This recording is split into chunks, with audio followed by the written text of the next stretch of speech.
বাহ, কি চমৎকার। আমরা এই মুহূর্তে দাঁড়িয়ে আছি কাকলি মোড়ে, গুলশান কাকলি যে মোড়টা, ওই মোড়ে দাঁড়িয়ে আছি। চলমান পরিস্থিতি সম্পর্কে আমরা অনেকেই জানি, কারণ অবগত রয়েছি। রাস্তায় ট্রাফিক পুলিশ না থাকায় এই ক্রাইসিস মুভমেন্টে সাধারণ শিক্ষার্থী এবং জনতা ট্রাফিকের দায়িত্ব নিয়ে কাজ করছেন। আমরা দেখছি কিন্তু তীব্র রোদ, প্রচণ্ড রোদের মধ্যে দাঁড়িয়েও তারা খুব সুশৃঙ্খলভাবে দায়িত্ব পালন করছেন।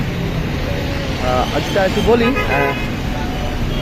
অন্যান্য স্বাভাবিক দিনগুলোতে যে ট্রাফিক নিয়ন্ত্রণ থাকে, তার চেয়ে কিন্তু আজকে কিন্তু আমরা আরও ভালো এবং সুন্দর পরিবেশে যানবাহন চলছে, এমনটাই দেখতে পাচ্ছি। যে পাশে একজন দাঁড়িয়ে আছে, এক ভাই, আর ওই পাশে আমাদের 2-3 ভাই দাঁড়িয়ে আছে যারা ট্রাফিক নিয়ন্ত্রণ করছে। সবাইকে ধন্যবাদ। আসসালামু আলাইকুম।